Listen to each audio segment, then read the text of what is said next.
Thank you, Raghav. I think Raghav gave a very elaborate presentation, and I think I especially loved the Ramayana and Mahabharata examples of information asymmetry. I think there's nothing better to elaborate a concept like that. And we have a very eminent panel, and the topic is employability.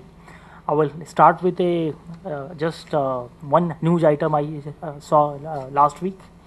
I think State Bank of India did a exam for recruitment of clerks, and I was like shocked to read in the papers that more than 10,000 applicants all across India who were BTech applied for the clerical position in SBI, and also thousands of MBAs applied. And it talks about the from a student's angle, the employment opportunities available from an industry perspective. Like you ask any organization, ask any CEO on the dais that what is the biggest challenge you have, and you talk about recruitment the right people. So on one side, students don't have jobs. On the other side, employers don't have employees. So where is the gap? What is the problem we are talking about? And on the dais we have a eminent, I think, the panel both from academia, both from industry.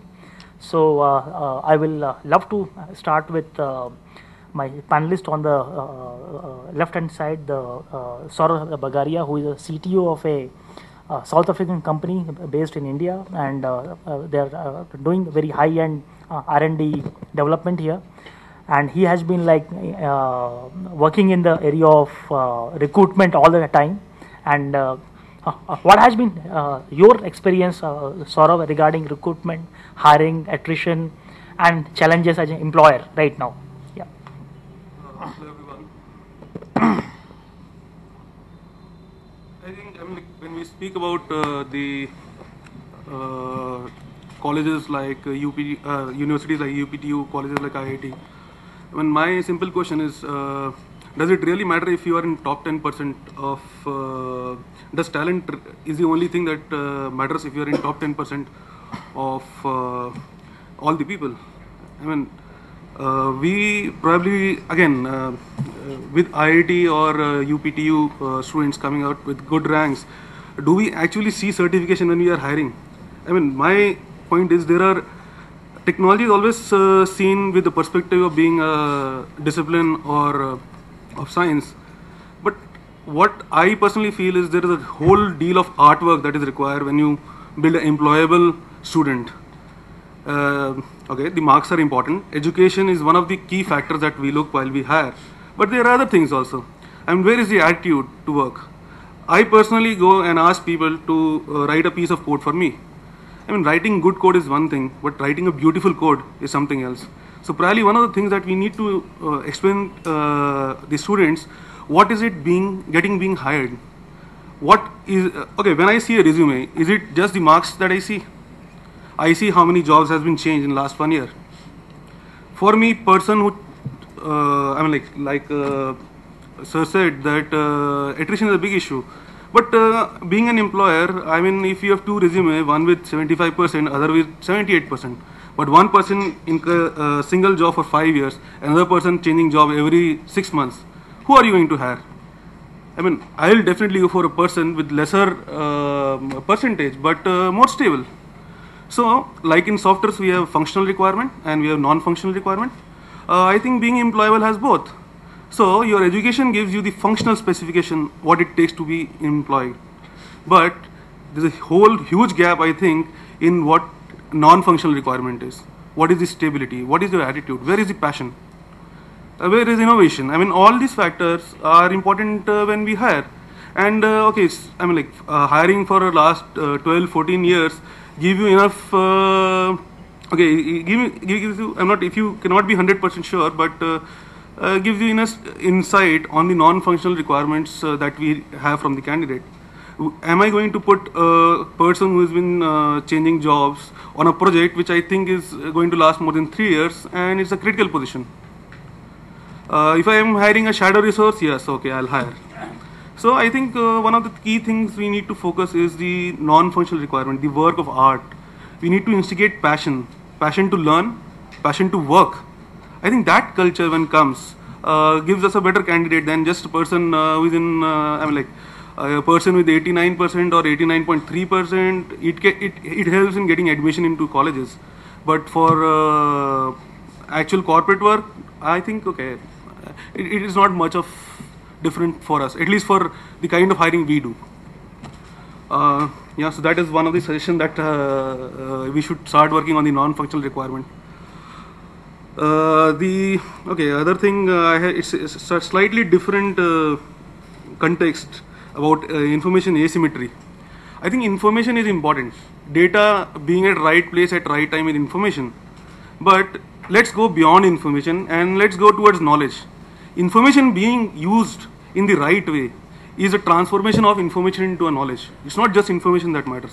So we have to work on. And the knowledge transferred over generation become wisdom. Like Raghav spoke about, Facebook and traditional software company. Gone are the days of kingdom. This is a year of wisdom. So we must focus on bringing the knowledge gap rather than just the information gap. So that is one of the things I would like to say. We have, great inputs from Saurabh. We have Lokesh from Microsoft who is leading the education initiative of Microsoft on the panel, and he has technology veteran. He was at Cisco doing the IT in education sector before. And I think with the more than a decade of experience in this sector and interacting with higher education institutes from all over India and I think across Asia, Lokesh, what are the major challenges the higher education institutions are facing right now in deploying technology inside their institutions, and how can they improve the employability of their students? What do you think? So, good evening, everybody. I'll just add on to what Saurabh had said, in terms of the functional specs. What we have seen is typically in the academic space when we are going and, recruiting students, while the attitude is important, the other critical skills in terms of collaboration, creativity, critical thinking, what we call as the 5 C's is also very important. But it's passion which is very, very critical in terms of the student. When you are asking him in terms of what are you going to do 2 years, 3 years down the line, it draws a blank. Because people are not even aware, and that's where the information asymmetry probably crops in. People are not aware of what is the roadmap. If we ask typically today a student how is the IT sector split, they will not share that, there are typically 4 quadrants. You have hardware, software, multimedia, animation, networking.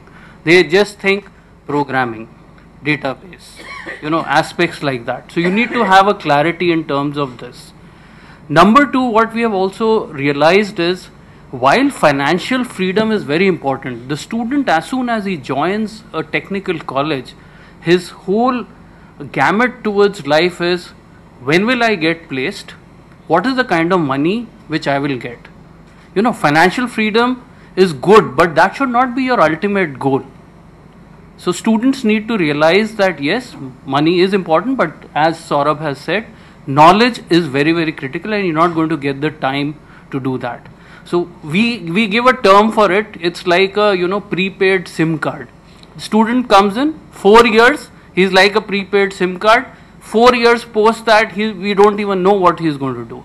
So they come with a very blanket horse kind of scenarios, which is very, very difficult to fathom. So the student should be made aware that it's not the ultimate thing. Also, faculties, irrespective of whatever the system they have gone through, have more knowledge than the students. Students believe I have access to Google, I have access to everything. My faculty does not know anything. Believe me, the faculty is 2 steps, 3 steps ahead.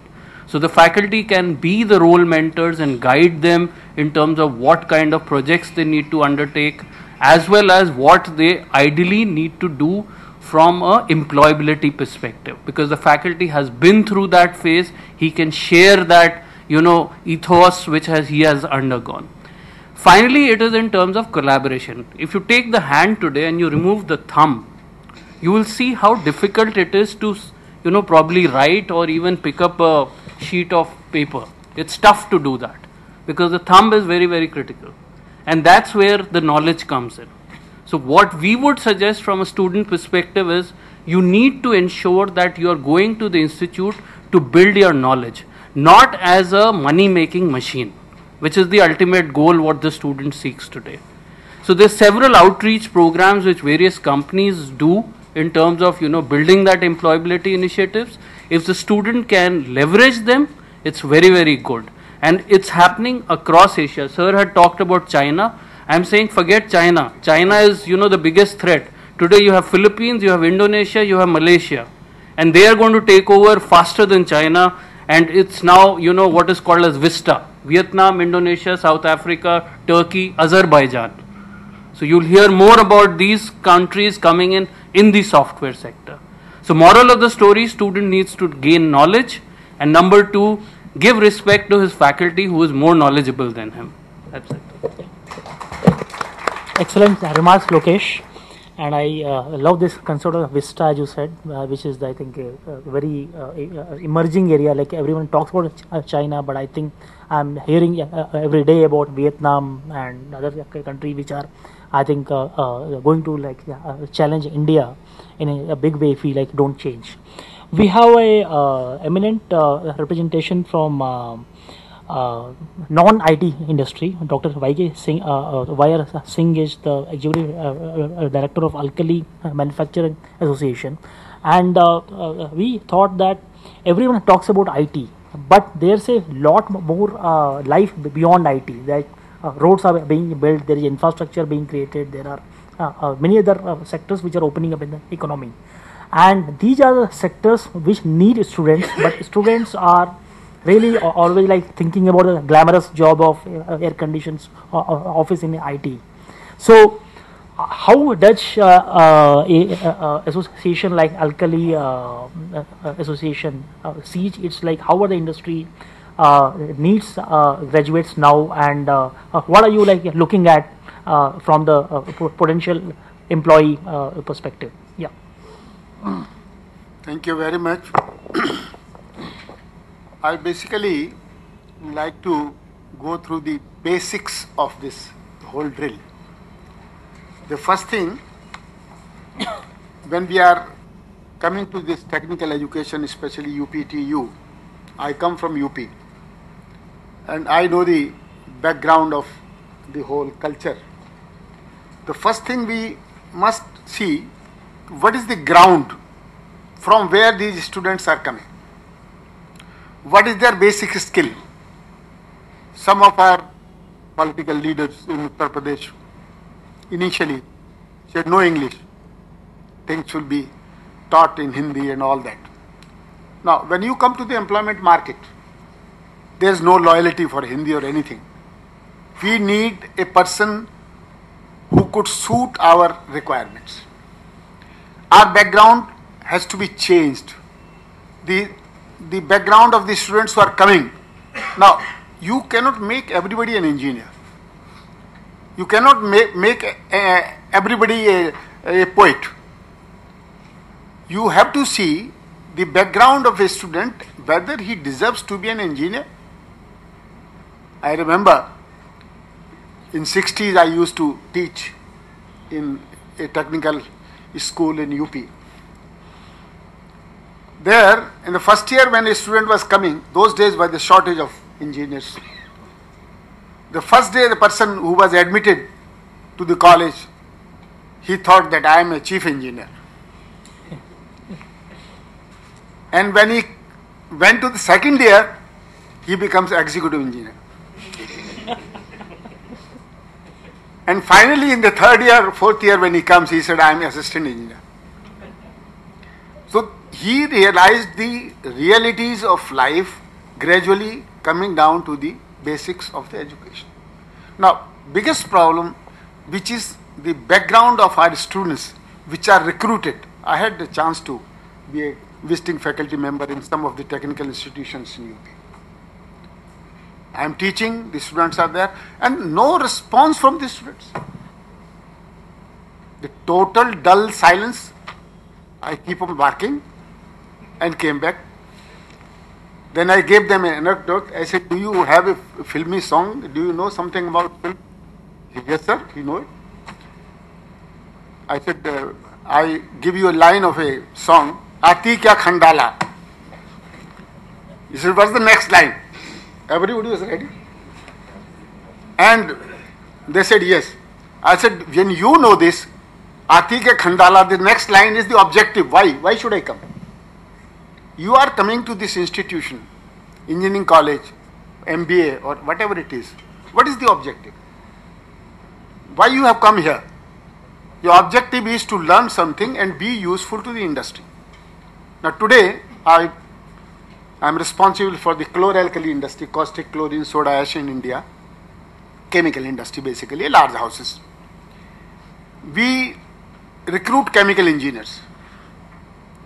And these chemical engineers, after 1 year, some of them, they said, I want to go to HR. Somebody says, I want to go to software. I said, who will work on the soft floor? The attitude to work on the soft floor is not there. Everybody needs a white collar job. I went to Gujarat, in Dahej, there are a lot of chemical industries coming. People need chemical engineers. Those who can work on the shop floor. But no. Most of them, they will try to opt. I said, I want to opt for HR. What we need is, when we recruit, we admit these students, we must see the aptitude. What a students have, what he wants to be. He wants to be a mechanical engineer, you put him as an electrical engineer by compulsion. It won't work. And today, next come to, once you recruit these, admit these boys to a particular group, then comes the syllabus.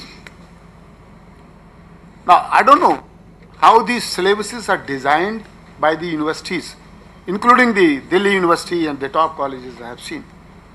Same old theories of 15 years back are being put. And those things have changed. We are working on machines which are operated mechanically. All those machines, you go to a workshop of a technical or engineering college, you find the outdated machines. Now, those outdated machines, if you work on that, and most of them, they just don't work on that. And you go to, in Gurgaon, in one of the multinational companies, you see, you want most of the automatic machines. There we need operators. And we are short of operators. Nobody wants to be operator. We don't have that sort of skill. And the background for this is, again, that the technical institutions, or when they talk of the placements, what is the placement officer of a technical engineering institution is doing? Does he know the background where he is situated? What are the type of industries in his area? What are the requirements of each industry? Can he produce those sort of people from these institutions so that they could be placed? You cannot. I mean, I don't want a person, because my industry is not being run for charity. I may have a part of it for charity, but it's not for charity. Your technical institutions, unluckily or luckily, are charitable institutions. Most of them are registered under the Societies Registration Act. You cannot make profit. You are not supposed to make profit. But do you really stick to that norm? Can you really work with charitable institutions and run a technical or engineering college? In South, you know, one of our ex-finance ministers of the government of India, he started a private public limited company as an institution. The first public limited company he started at educational institutions. People questioned. I said, what is the public limited company you are going to? He said, I want to make profit out of this institution and I want to run the institution in a profitable way. Very clear concept. Now today you want a charitable institutions to run on commercial lines and produce suitable students for the industry. I don't think the concept is acceptable. If it is acceptable, there must be some underhand wage. This has to be abolished somewhere, because you have to see the educational entrepreneur. If he is an entrepreneur or in industry I say in dust and then try. INDUSTTRY, industry. You put all your money into a dust or in the ground. When you put a seed in the ground, then you try to develop it and gradually multiply it. So now, somebody who is going to put crores of rupees in developing a technical institutions, you want him to be a charitable without any profit? How is he going to pay to the faculty? And the conditions of the faculty today, just fresh graduates, they are recruited as faculty members. They don't have practical experience. Now, my submission is that with this background, the crop will be with the same background. So, if you want to improve the employability of the institutions or the graduates coming out of the institutions from UP, you have to see the aptitude of the students, the proper faculty, proper infrastructure, and the requirement of the industry has to be assessed occasionally every year, because the technology changes very fast. I used to work on a slide rule once upon a time, Mr. Kripashankar. Today we are working on a calculator or a computer. You don't need all those things now. But there are institutions who are running on those old lines. The syllabus has to be revised every year. Instrumentation, for example. Today the concept of BCS and all this there. How many institutions have those facilities? You train a student in instrumentation without instruments. I remember in 60s there was an engineering college in UP without electricity. There was no electricity connection in Jhansi. Now, with that infrastructure, if you want to run these institutions and earn the name, well, sorry, it will not work. My only submission is that we have to improve the infrastructure and see what the industry needs. A person who is really able to work on a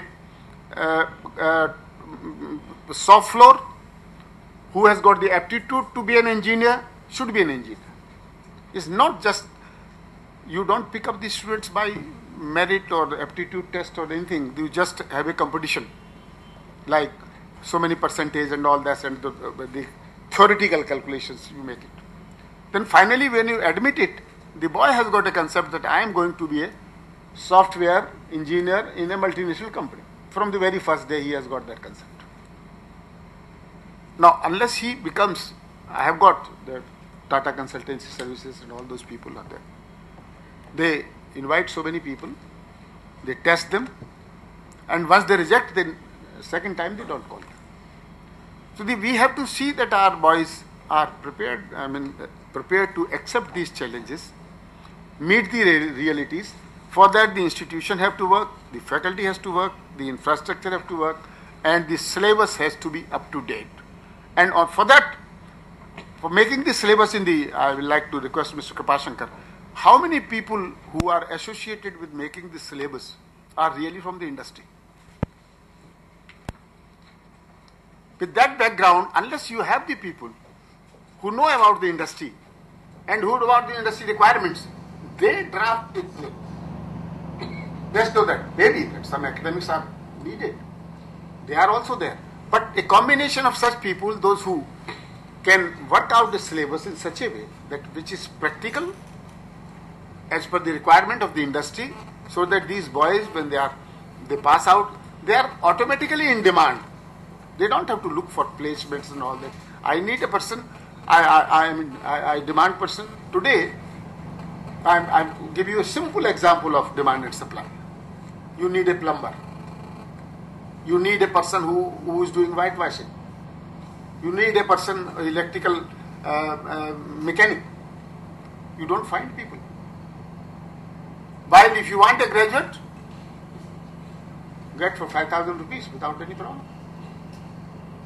I pay to a person who is doing whitewash 300 rupees a day. And he said, sorry sir, I have no time. I asked a plumber, sir, I'm sorry, I have no time. And his wages are 500 rupees a day. Not less than that. That is the skill which is required by the people. Required by the every resident and every society. So we have to prepare our boys and girls for the requirement of the society, for the requirement of the industry. Thank you very much. Thank you, sir. Excellent remarks.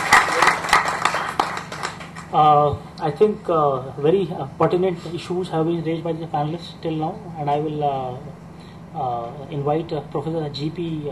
Govil, Director of Ideas College of Engineering, to present the issues from the institutional perspective. What are the challenges, sir?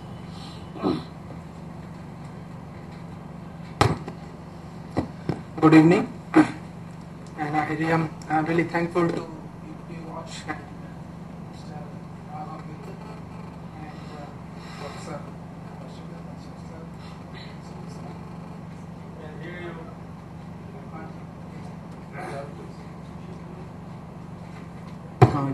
Go near you, okay? Really, I'm thankful for this brainstorming session over here, where the panelists and the galaxy of eminent persons over here to think over really what's happening to the society. Basically employability, that is a relation between industry and academia actually, and both are heavy actually.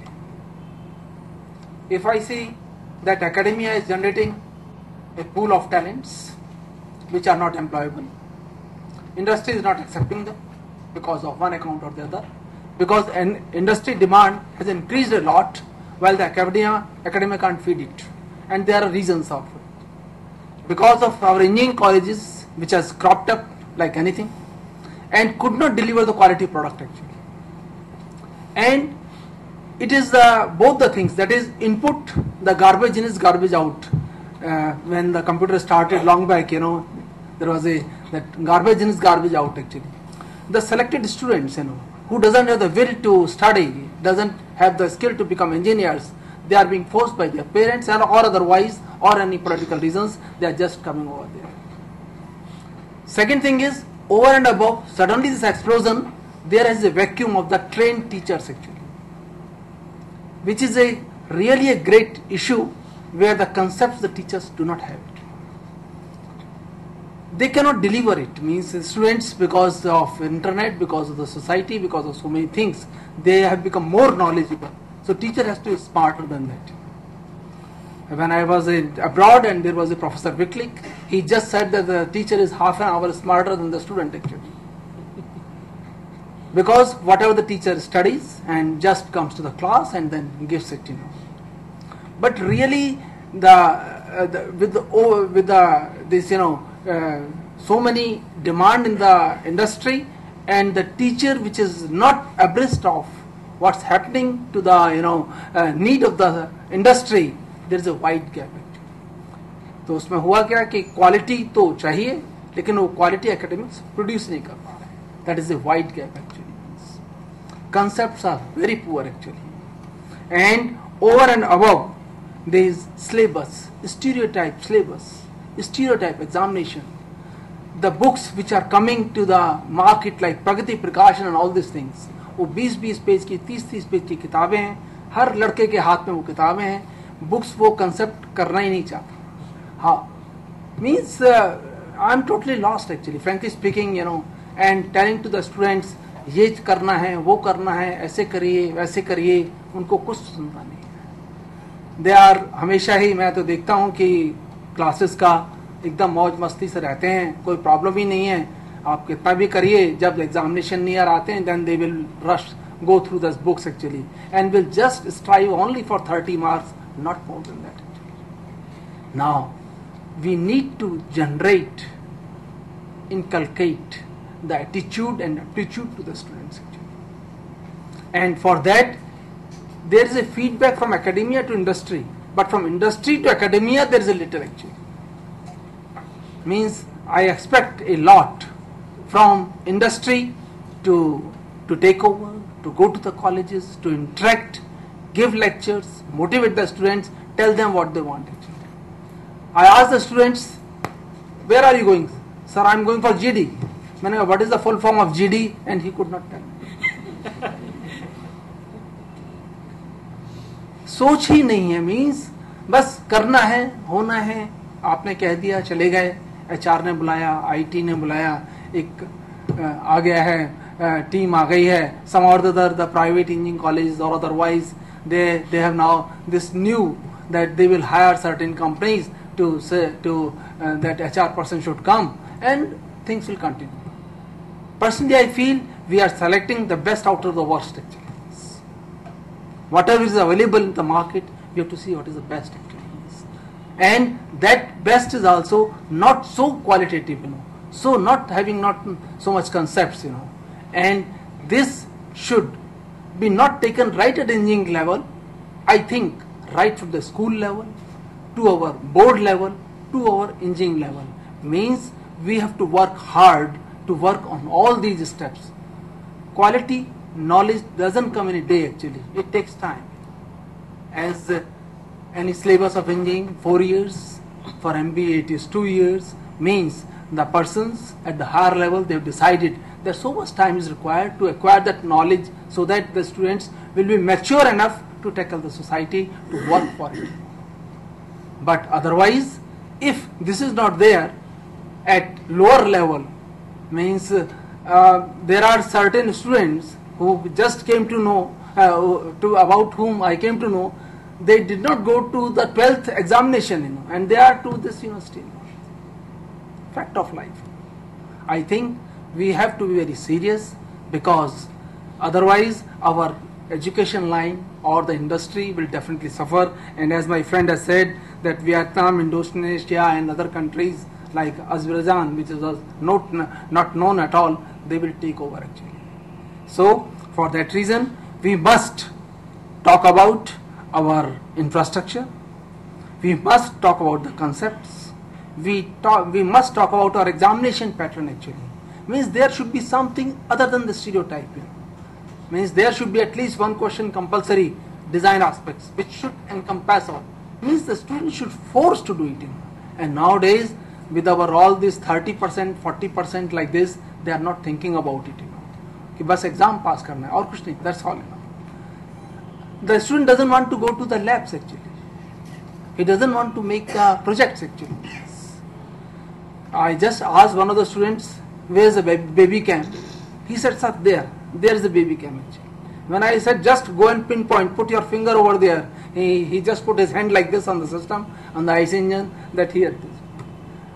सोच ही नहीं है, मतलब आप lab में चले जाएं, ask them the questions, बस वो horizontal movement रहती है, vertical movement कभी कभी होती है actually.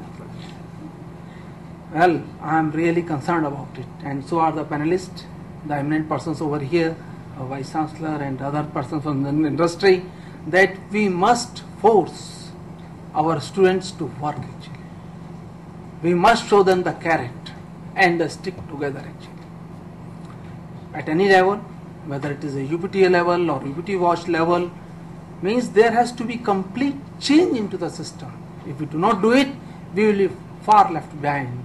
As other day I was reading, Obama said very frankly that if I do not pump the money into education because there was some cut, I will be far behind India and China actually. So we must take it very seriously that our education system should be strong enough so that we produce good engineers, good product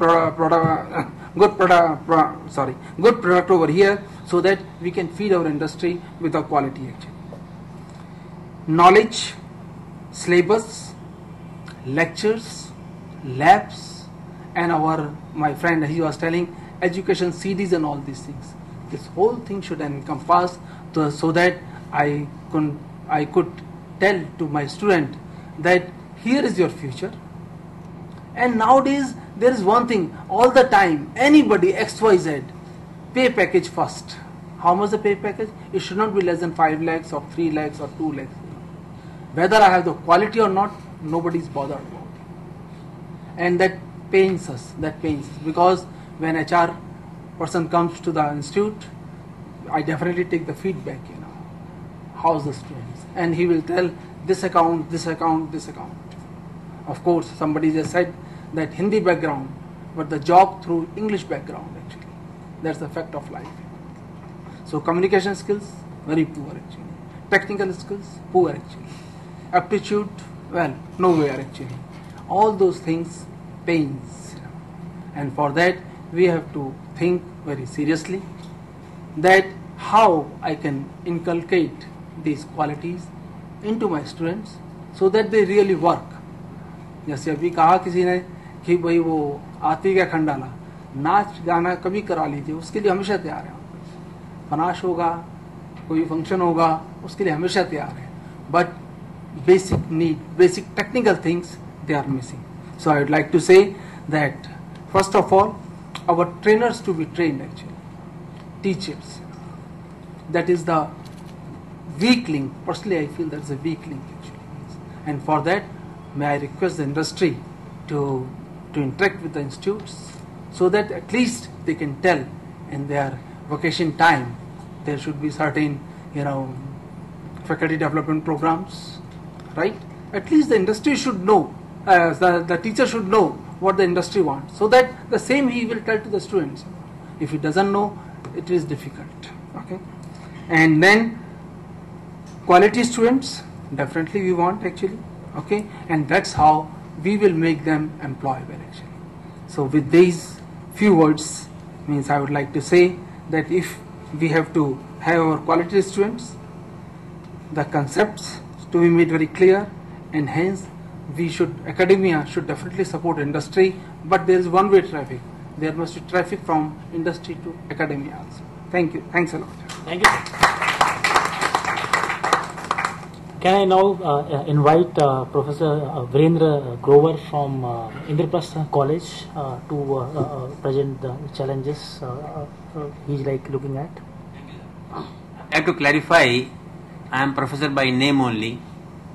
You can call it minister without portfolio. I am not teaching any subject.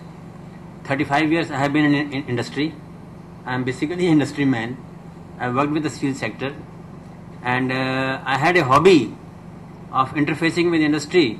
I mean, the problems that we are talking about here. I was associated in a Ministry of Steel project on technology upgradation in the small scale steel industry, rolling mills. There I found that without training good engineers, we cannot do technology upgradation there, because it is run by foremen. So that gave me an idea how to create that. So I built an idea, Indian Society for Promoting Advanced Technologies, and I created a website also which is not functional, ispatbharati.org. It's not functional because I was in industry, so I was not getting time. Luckily, I came to educational side 6 months back, and here I am not teaching anything.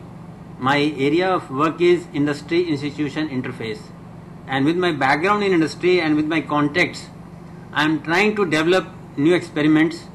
I have tied up with local industry in the Saibabad industrial area. They are taking interest. They want to help us train students. Only thing is, students are not coming forward, number one.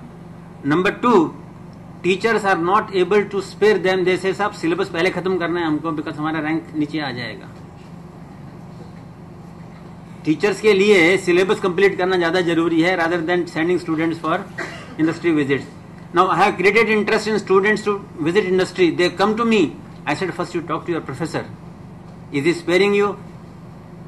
They are not sparing. वो कहते नहीं, हमें पहले course खत्म करने दीजिए, नहीं तो हमारा रैंक नीचे चला जाएगा. हमें क्वेश्चनिंग होगी डायरेक्टर से कि बच्चों के नंबर कम कैसे आए या बच्चे फेल क्यों हो गए. सो क्वेश्चन ये है कि see we only talk, we don't experiment. So far I have been dealing with, it's only 6 to 8 months I'm in an engineering college. So far we were talking only about I was talking only about core sector branches. civil, electrical, mechanical. Of late, I started interacting with IT industry, and I developed a small model for industry interaction, which can be very practical. I talked to some of my friends from IIT alumni, and now I am trying to starting correspondence, but unfortunately, the industry does not respond. So, Is there any industry in Saibabad working? Sahibabad में बहुत है सब industrial area में Are हूँ. they really working? They are working. They are working, and they are prepared to help also. Maybe some of them, if not all. So question ये है कि बच्चों में इंटरेस्ट नहीं है. बच्चों में उनको समर ट्रेनिंग के लिए भेजा मैंने, तो वो चाहते हैं बस वो जाकर वहां से हाथ लगा के आ जाएं. समबडी टेलीफोन में, भाई बच्चे आपके भाग जाते हैं. उनको जाकर समझाया मैंने कहा भाई एटलीस्ट 5 डेज तो आकर यहाँ पर आओ, शनिवार की छुट्टी कर लिया करो. So I am making these experiments, and my only point is that there are 3 pillars, not 2. Industry and institutions we are not talking about government. The biggest culprit is government. In the last 2-3 years, we created 8 more IITs and 10 NITs, which we are not heard of. IITs का तो paper में आता था बहुत, but NIT का भी 10 NIT create किए उन्होंने. It was a surprise to me of late, very recently when I saw few advertisements.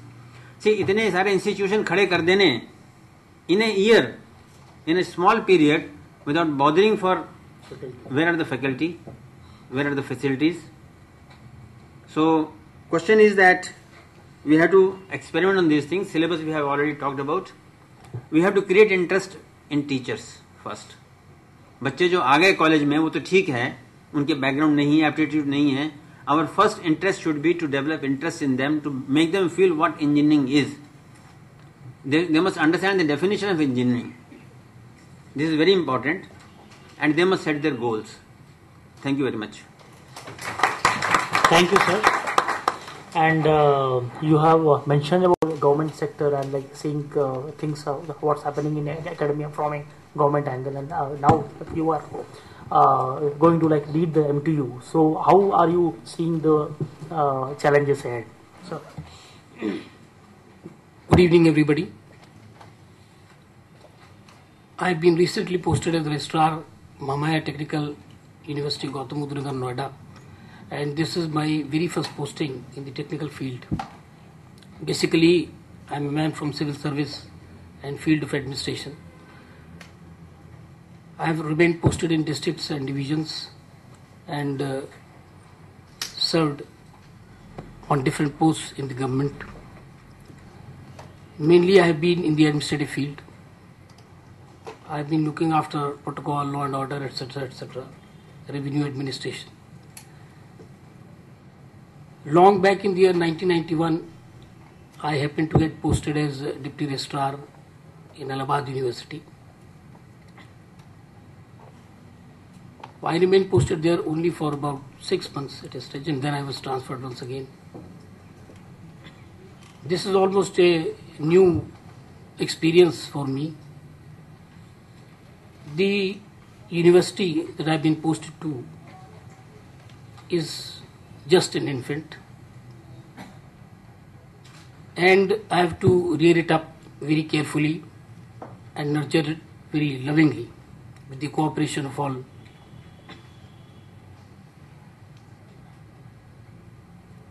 My basic view is, and what I have been experiencing over a period of 28 or 29 years that I have been in the civil service, that if we want to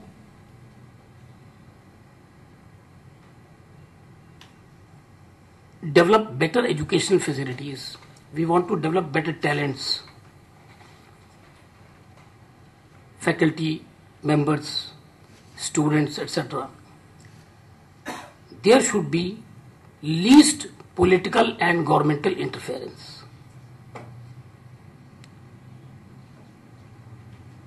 Government should keep itself away from the economic field, from the industrial field, from the academic field. This is what I have experienced as a government officer.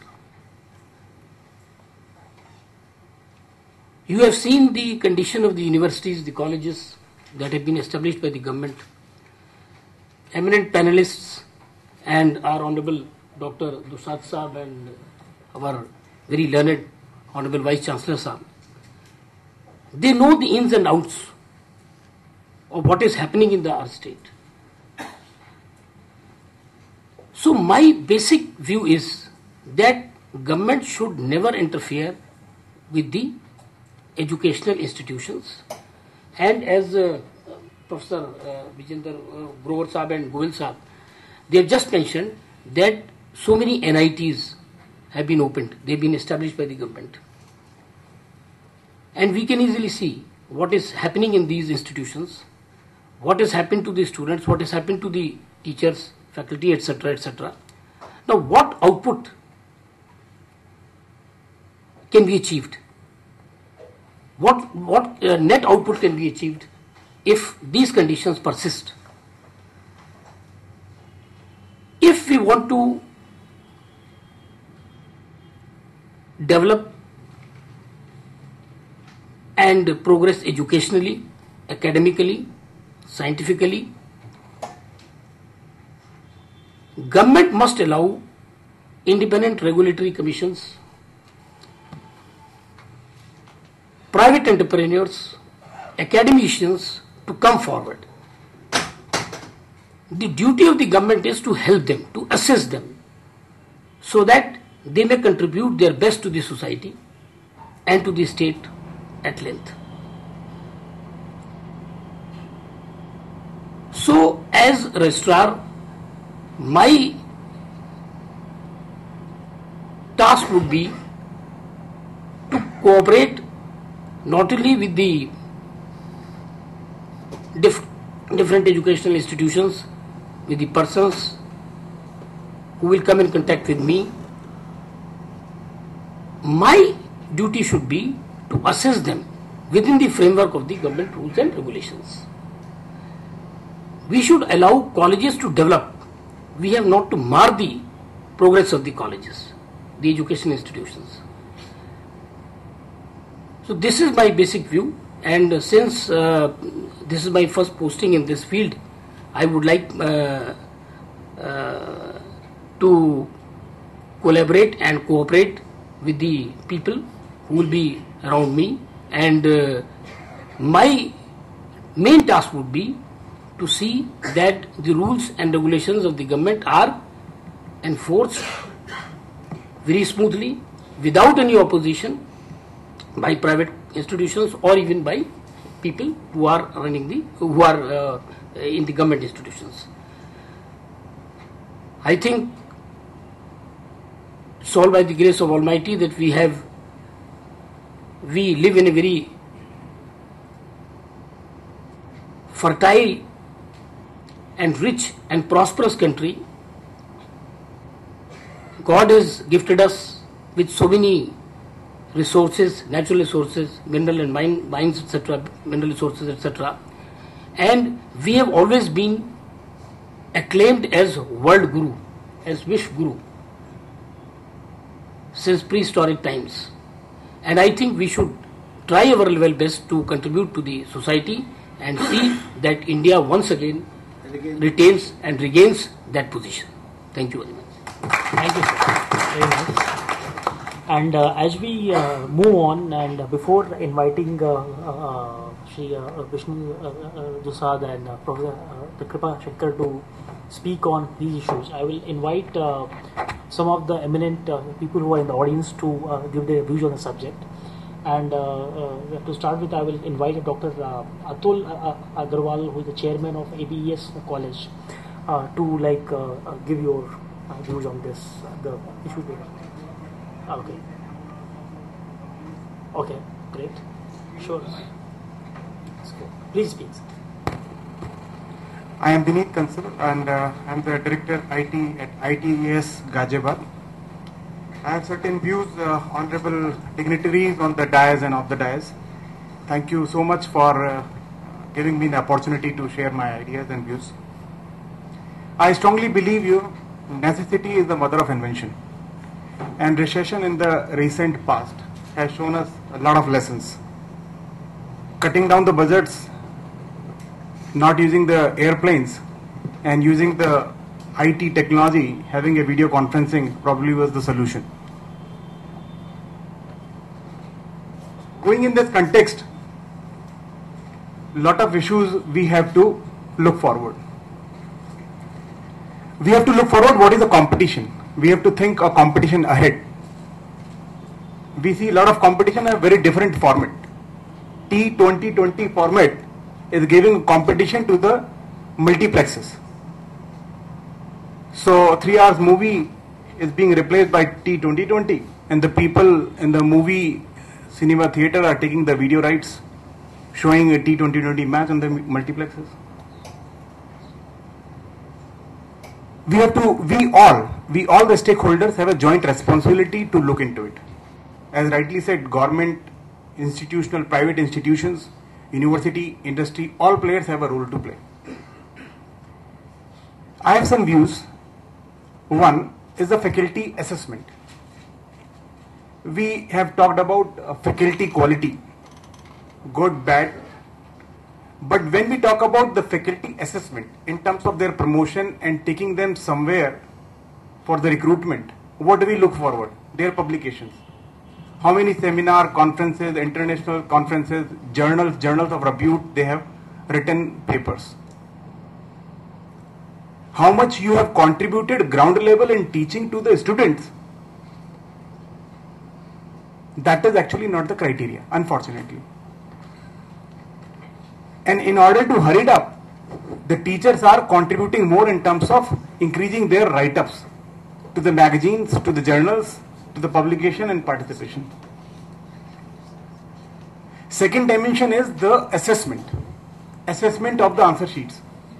Teachers are being given a lot of 1,000 sheets and they are evaluating those 1,000 sheets in one day.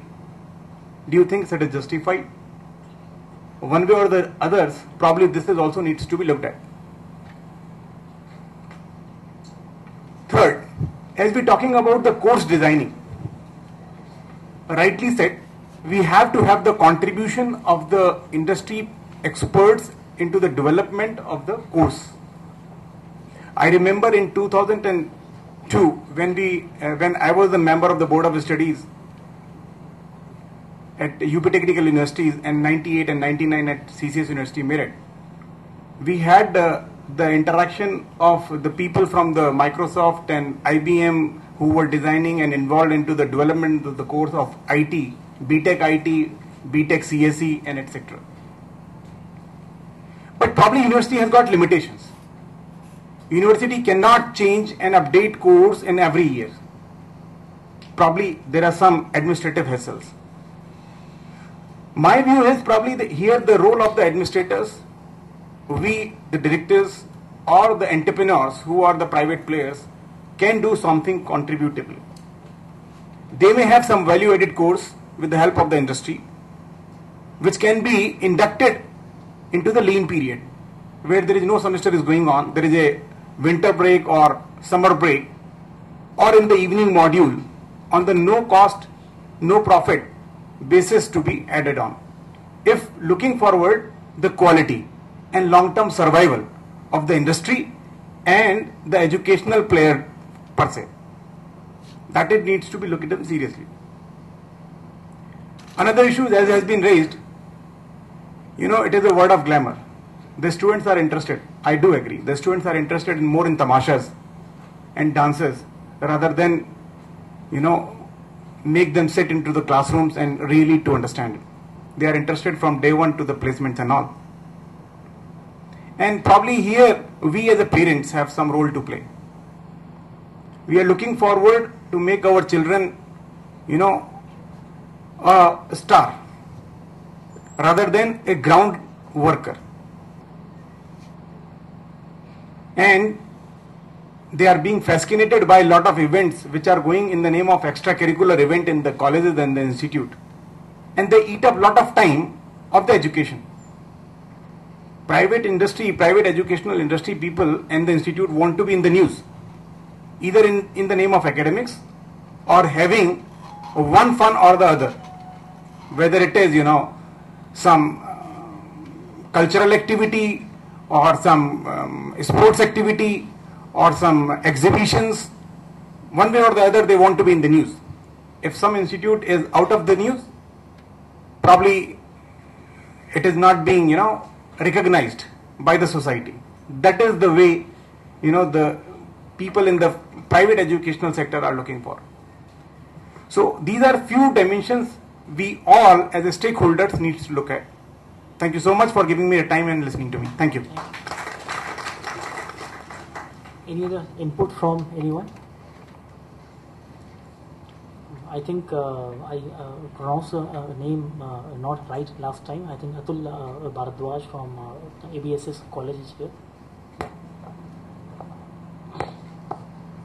Good evening, respected dignitaries.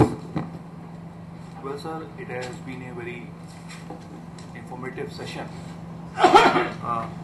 So I would like to quote a quote of Ratan Tata. He said, "I don't believe in taking right decisions. I take decisions and see that they are set right." Basically, we live in a democratic system and we cannot criticize the AICTE or university. Everything has its own way to go. Probably I had been here for the last 3 years and UPTU has done some good job also.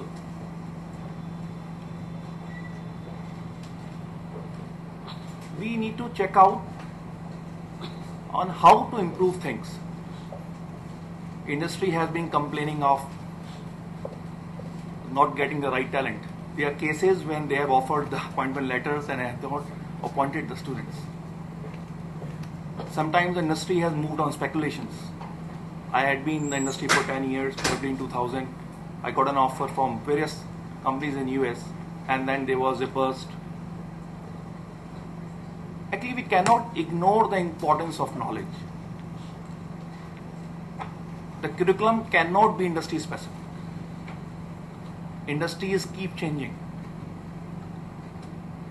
Probably Professor Kripa Shankar would be able to more elaborate what I am trying to say.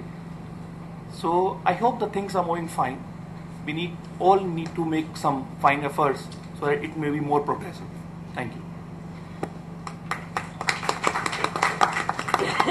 Thank you, Atul. May I invite another college Vidya group representative? I think Abhinav Sharma is here. So you would like to throw some issues on the table. Yeah. My very warm regards to the eminent people on the panel as well as previous speakers from the academic fraternity. What I strongly feel, because I would fit into that trainers initiative of which was mentioned by Mr. Raghav Mittal, that after 14 years I've got back to the academic platform and there are certain things which are at the back of the mind, and as I represent a very evolving platform of Vidya Knowledge Park, would sink in with whatever we've discussed till now. There's a lot which can be shared as to what Professor Kripa Shankar very rightly said in terms of employability, which was again taken up by Dr. Vishnu Tuset. What I understand as an individual out of whatever meager experience I have is that employability is actually an equation wherein there is a technical expertise and there is an ability to communicate and express and gel as to what is required from the particular domain or expertise. It is a never-ending question, it is a never-ending stride, it is a never-ending preposition which is actually challenging us on day-on-day basis as to how do we relate to what is expected. When I related to a person's marketability of skills, attitude and aptitude, there is only one guru mantra. Employer would understand what his need is to fit into the profile, and the person who is a prospective employee would understand as to what is it that I would require to fit into my own requirements. And most of the people unfortunately are not driven by passion. Something which I could gather from everybody here, and with a lot of respect to the experiential learning, yes, this is there. If I want to be an engineer, is it there in my blood? It is there. Is it there as a passion into me? Am I passionate enough to drive it through? Yes, that's there. So what we try at our end, not with an intent of advertising with the Knowledge Park in front of the corporate fraternity here, I have had my own experiences from some of the best corporates in India, where I reached out with this. I would abstain from mentioning their names. I reached out to the people and insisted that we would provide the manpower, we would provide the money, we would provide the infrastructure resources. Please give us your expertise so that we set up a technology incubator cum simulation center. And it's been 6 months, day on day basis I've been following up. There has been no revert. So if we question the intent of the edu entrepreneur to reach out and bridge the gap between what is actually going to suffice this information asymmetry and employability gap, then there has to be a lot of gelling on the two sides. Secondly, one of the gentlemen very rightly addressed that there has to be an intent and there has to be an implementation. So the intent is very strong, the need is there. We are facing a threat from China, from Vista, as Mr. Lokesh Mehra very rightly said. Then, but if in order to counter it, we need to understand that are we having breeding houses of people with degrees, or are we having breeding houses with people with passion to perform and work? So I think I've gone ahead and said something which I very passionately felt from inside, that we need to develop people who can actually go out and perform and justify their ambitions, and as a global citizen they add value to the industry wherein they are fitting in. Thank you so much. Thank you. We have Professor MMA Baig, who is the Director General of ASEAN Group of Institutions. Would you like to give your inputs? Good evening, everybody. All those sitting on dais and off dais. Probably we are all talking about quality improvement of the faculty, of the students. We are all associated with one or the organizations, maybe in different capacities. What really we are going to do in our practical life? Are we really going to brush up the areas where we are really lacking? What exactly will be pursuing in our practical life? Probably that is the basic issue. Because I have a lot of experience of teaching students, knowing their caliber, knowing their aptitude, their performance, their planning, everything is probably known to each one of us. But when the question comes of practicability, are we trying to recruit faculty members at par with IITs? Are we trying to recruit faculty members at par with IIMs? Or are we trying to recruit the faculty at par with our administrative officers like IAS or PCS? So until unless we groom our faculty members by way of providing high packages, attracting talent, so that they should be able to train our student which could become compatible to the need of the industry. Thank you very much. Thank you. I think you have highlighted the very important part of the faculty remuneration and faculty quality, which is very important. Any other inputs from the audience? Any other views? Anyone wants to give? Yeah, Praveen.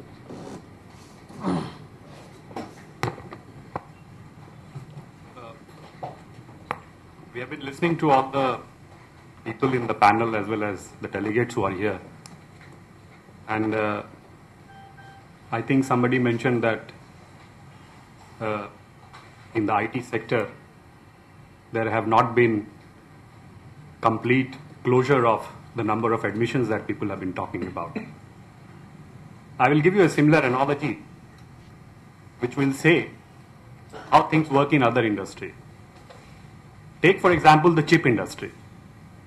The chip industry, whether it is for consumer electronics, whether it is for the telecom industry, whether it is for the IT industry, whether it is for hospitality sector, hospital, they work 6 years, 7 years down the line. And they know what would be the demand on the 7th year or the 8th year. And accordingly plan their things in such a way that they know the requirement of each and every industry at that point of time, say 8 years down the line. if they are not able to plan their things properly, none of these chip makers, whether it is Infineon, whether it is Philips Semiconductor, whether it is Texas Instruments, will survive in the market.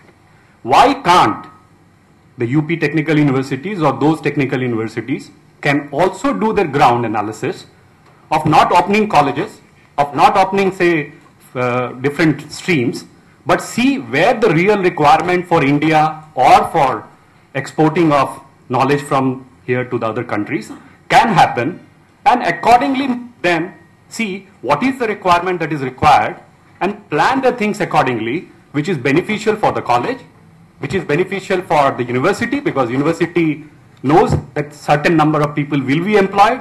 The colleges also feel happy at the end of the day because they know that they are going to make money in the whole process, and when they make money, they will distribute that money even to the teachers, even they will distribute money in terms of, say, creating that infrastructure, they will distribute money in terms of getting better talent. The problem is we always look at the obstacles, we don't look at solutions. That is one aspect that I thought of. The second aspect, why Israel, why China? Israel is known for innovations. Are we promoting innovations among our students? Are we asking them to ask many questions? I don't think we encourage those things as parents, as teachers. I know we have all been in schools, and if you ask any teacher any questions, they would be the first ones to say, please don't ask questions, because they know that if by asking questions, you would be trying to tell what the reality is. Are we promoting these things? If we are not promoting these things, I don't think we would be able to change the education system. And the third thing that I wanted to, where people have been giving examples of China, or people have been giving examples of other countries. Can't we replicate those models? Is it that China has got more brain power than us? If we are more knowledgeable, if we know that our country and China are the ones which would be prosperous for another 5, 6, 7 years, why can't we plan things accordingly and do whatever is required? If they can train people in English and software at the same time, why can't we look at what is the opportunity in China and train Chinese along with the software that we are? And I think the employability factor can be taken into account. So what I'm trying to figure out from these three things is, we will have to think in a very different way. We will have to think not out of a box thinking. And if we think out of a box thinking, I think all the solutions are there in front of us. And then everybody has to implement those solutions wherever they are, whether it is the vice chancellor, whether it is the administrator, whether it is the student, whether the teacher, and then everybody feels happy at the end of the day. Thank you, sir. I think excellent point raised, and I will come back to the dais now, and as we reach near to the closing of this panel, I will request Vishnu Dusad to try to address some of the issues which have been raised, and how industry things will he sees that things will change. Thank you, Ravi. First of all, I would once again like to thank all of you here present in the audience and also on the dais for, and of course, most importantly, the organizers for initiating this extremely important dialogue. I think at least I have never been part of such a dialogue, if there have been too many such dialogues, but I have never been, so I'm very happy to be here. I think very important points have come out, and with as much passion as is required. Maybe some more passion is required to convert this into a movement. Some of the important points that I feel almost all of us are unanimous about are attitude towards learning, or attitude of our students, and how do we get that. And I guess one of the core ways by which we would be able to ensure that there is a long-term employability of the students is through these basic fundamental values, I guess if we can, as Saurabh had very correctly highlighted, if we can get the young minds to be clear about learning, what is the value that learning would add to their life, attitude to learn, attitude of discipline, as you very correctly highlighted, of making sure that we implement whatever we decide, and importance of work itself. I guess when we ensure that we are able to provide these inputs, and these inputs we would not be able to provide, according to me, through lectures. We will have to provide these inputs through mentoring, through being role models on an ongoing basis, and that is how we would be able to set examples in front of the younger generation. And my strong belief is that they would be able to see the value in what we are saying and what we are doing, and we will be able to turn the roughs into diamonds. I totally agree that we need to look at long-term planning, and I also highlighted that when I and my colleagues who are here and Raghav and Sachin, we were interacting, he has already talked about it, but I still want to repeat it. He said that you people must be thinking for 5 years and 10 years. So I said, if that was the case, then we would not give letters of employment and then make the poor youngsters wait for 6 months, a year, and 2 years.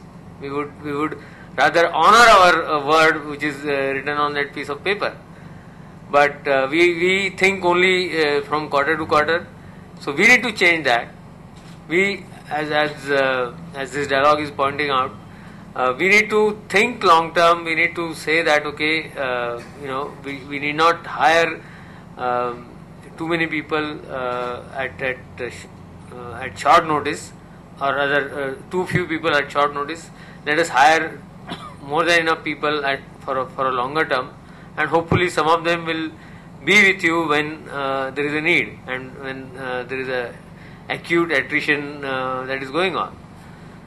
So with this, I guess what I would like to commit is, and I am ready to make that offer here, that at least I would be willing to come and visit as many colleges as you want and share my experiences. That's all. Thank you, sir. That's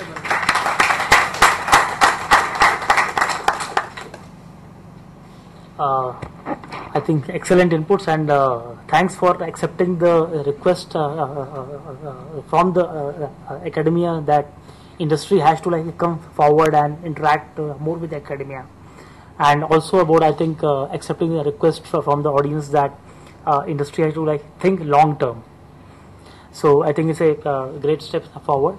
And sir, Professor Kripa Shankar, I will request you to summarize the whole crux of the proceedings and talk about how you think your takeaways from today. Thank you, Ravi.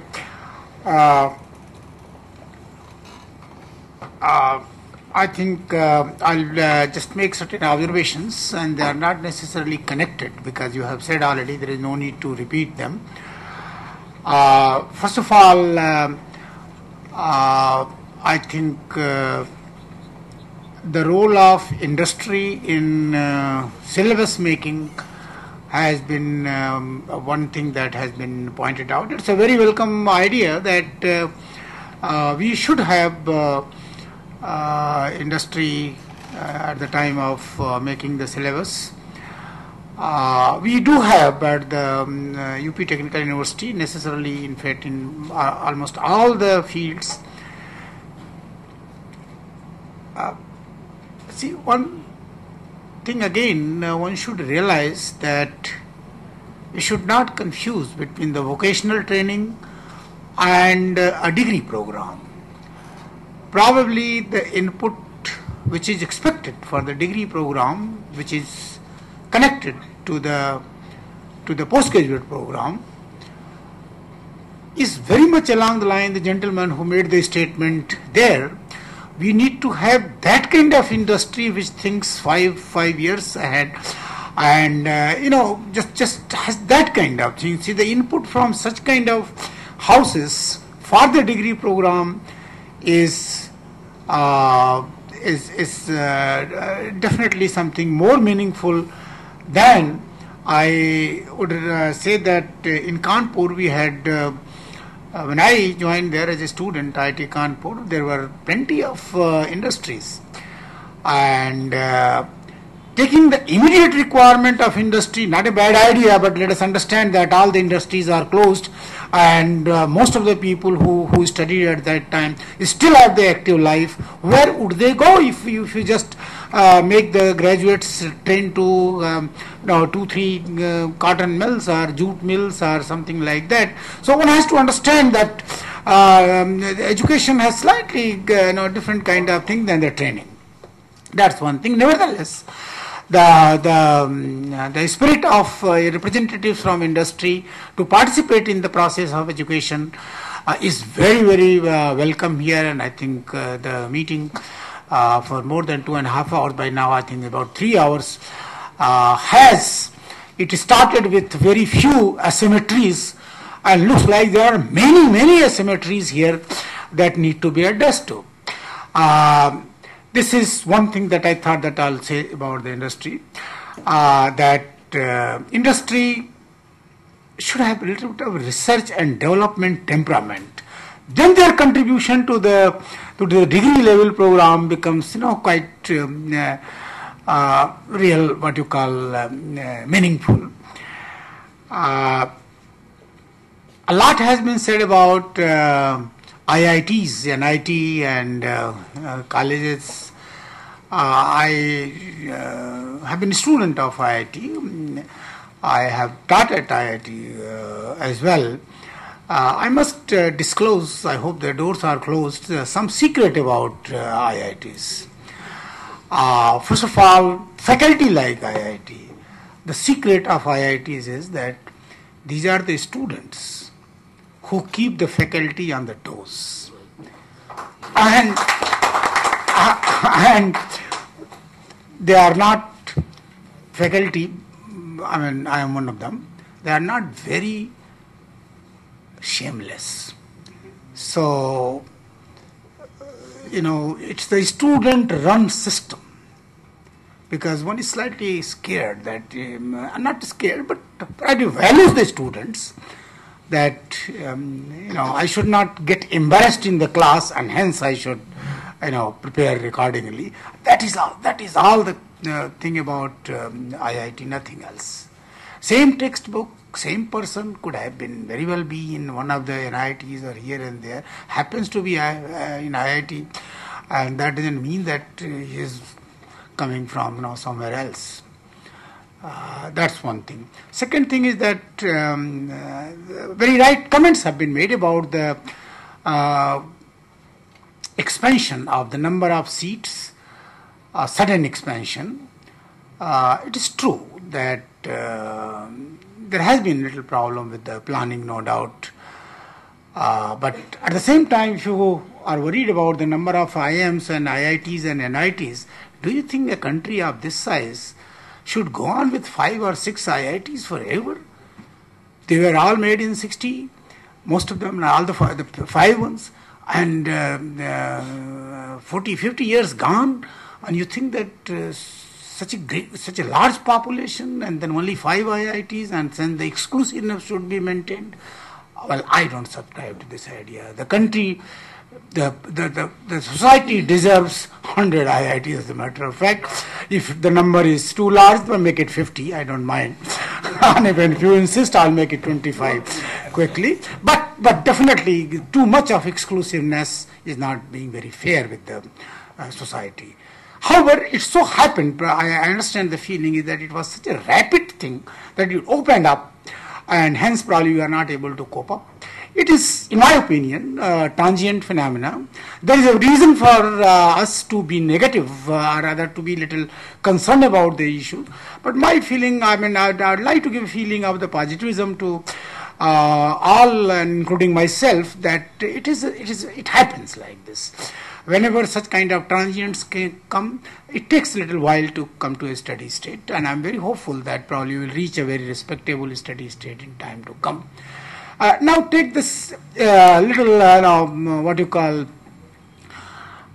this thing, explosion of IITs, NITs and institutes.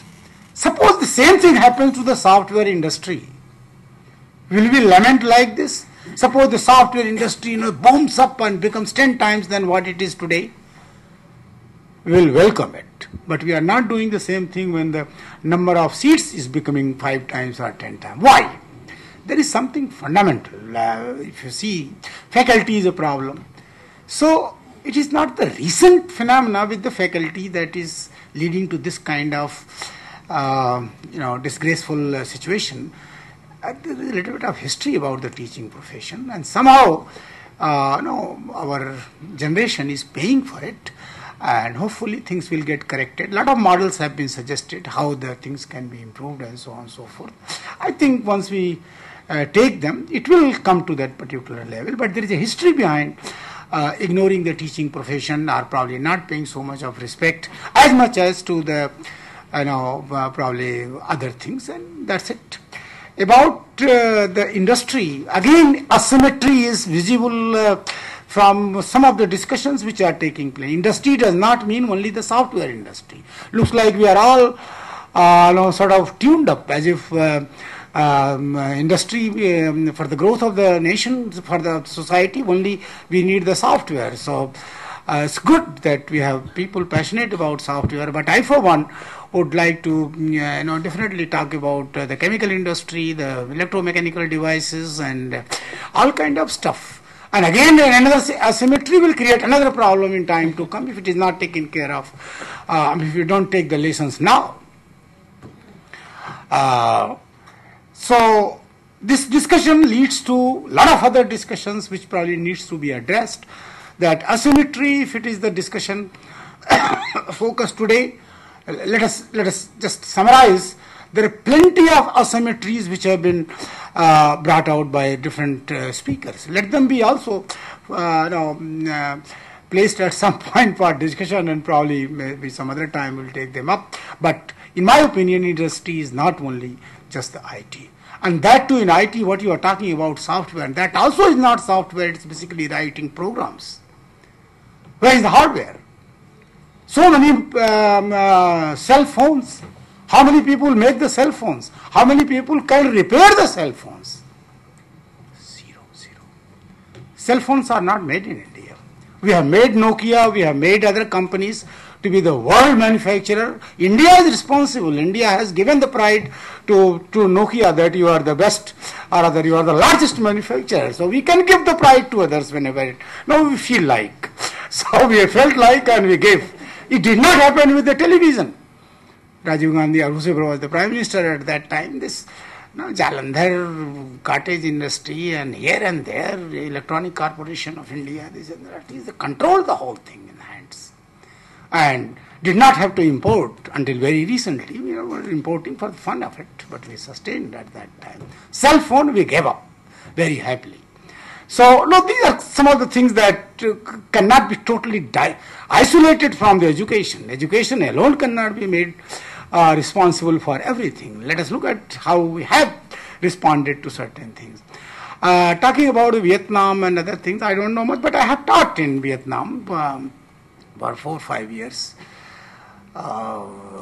See, there is something that definitely probably is worth mentioning. Not that we lack it, but there is something which a Vietnamese feels that is a ruined, it's a very underdeveloped society, and they need to develop.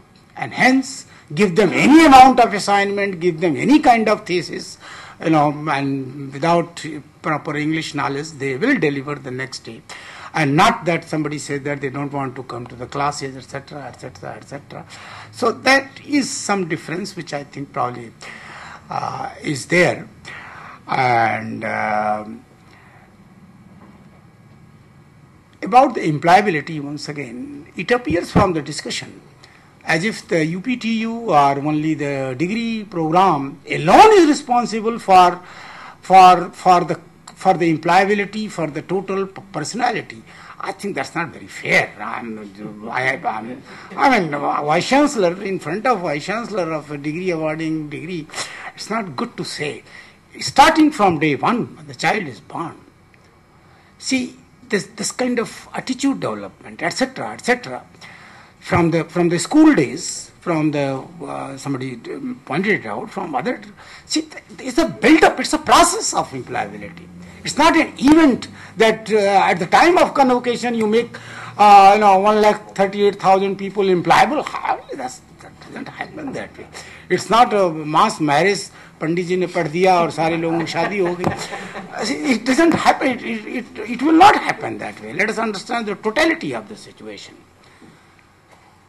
Parents, us, teach our wards not to attend the classes at the 11th and 12th. We teach them that lie. I will get you admitted somewhere, enrolled, will attendance 100% or whatever, and you go and be there. So now university has to undo all this first, and then do something by the time undoing and doing takes place, and then you expect real Miss Universe or Mr. Universe coming out of it. It's a little bit too much. I think we should understand that it is a little more than that. This education journalism which I was talking about earlier, I'm sure would cover not only the technical education or the 4-year degree program, but I'm sure it will be a good medium to understand this contiguity and continuity of how one becomes employable, not only by reading out of 5 sentences by the Vice Chancellor at the time of convocation. It's much more than that. Lastly, the damage to the engineering education, which I think has been pointed out by many, I would also like to repeat that, is this laboratory, the experiments, the industry visit. The importance has been almost sort of given up. The reason could be that probably, one direction of the software, etc., which did not require so much of making the hands dirty and so on and so forth. And then the educational entrepreneurs also probably, got carried away by that particular thing that I want to open IT, I want to open CS, because to open mechanical engineering or other things will require little, more money. And surely one has to accept that particular thing. But in time to come, my feeling is that probably that will settle at its required level. But unlike other disciplines of education, the technical education definitely should accord the due importance to the laboratory work, the experimentation, and those kind of understanding. And the employability will be I'm sure get influenced by these kind of things. University from its own side, I think we did have certain pledges to start the new decade after Raghav told that 10 years are over. So, because I was new, as a matter of fact, at that time, hardly 10 days in the university as Vice Chancellor, so he told that 10 years are over for the university. So, we did make some plans, and I think the experimental part is one of them that I think would like to emphasize on in time to come. So, hopefully, some of the concerns which are related to that will be taken care of. Lastly, about the website of UPTU and syllabus out of date and no connection and everything under construction, I can tell you that the two ugliest websites that I have seen. One you will not probably accept very immediately, and that is IIT Kanpur. The other one is UPTU. And I do not know, you call me my stars or my hands, wherever I touch, it becomes the ugliest of all. There also, as a deputy director, even otherwise, I tried for, I don't know, definitely I'm supposed to have tried it for 6.5 years. That's probably one of the longest tenure in the whole country as the deputy director of any IIT. And the product that you see, the ugliest of all, is IIT Kanpur website. But rest assured, the UPTU website is under construction right now, and I hope that very soon you will see probably more information, because see, IIT Kanpur can afford to have that kind of website, but not the UPTU. And one has to also understand that UPTU is not IIT, and one has to tune the mind and everything according to the needs of the state of Uttar Pradesh and the situations which are prevailing around it. And so with the promise that probably it will improve that little thing. Last thing I would like to express as a very important observation, that personal, it's a little bit personal also, that kind of energy which I experienced as becoming, after becoming the Vice Chancellor, from all my students, from all my colleagues, as if actually it is IIT Kanpur which has been appointed the Vice Chancellor. I happen to be just a person to carry it forward. I really appreciate each one of you, Raghav and Sachin and everyone. I mean, kind of think that the IIT, Pan IIT and the IIT Alumni Association should do the whole hand holding for the UPTU alumni and all kind of things. Wonderful ideas. So these are my, I thought that I'll put my words of appreciation for most of you who have given that kind of energy. Otherwise, you can understand that coming from IIT and being in UPTU or this kind of environment, definitely one would have a nightmare. And I'm very glad also, lastly, to share one thing, that I'm in some sense what you call a written off entity. At the time of admissions, people, all kind of, I shouldn't say, from different walks of life would like to get their children admitted to the best ranking institute here and there. So one way is to call the Vice Chancellor and say that please call that. So by mistake, if anyone of you who is here has been approached that the Vice Chancellor said so, rest assured I have never asked anybody to get admission. That's not ever my business, has never been my business, and that's not what you would expect me to do, first of all. So if anyone has done, must have lied. So in the process, I have been written off. अरे उनसे बात मत करो, वो बेकार का आदमी है, उससे कुछ नहीं होने वाला है. और फिर कहते कहते अरे वो IIT वाले हैं, ये सब इन सबों से नहीं, किसी और दूसरे से बोलो, उससे हो जाएगा काम, इसको छोड़ दो. I am very proud of this kind of designation. If I can be written off for such kind of purposes, it's a good sign for the system of technical university. And a little bit of sacrifices here and there have to be made once you wish to do that, and I'm sure we will carry forward all that you have said here with the support of all of you. This, I told you, is my personal. I thought that I'll just share with you. Thank you very much. Thank you, sir. Thank you very, very much.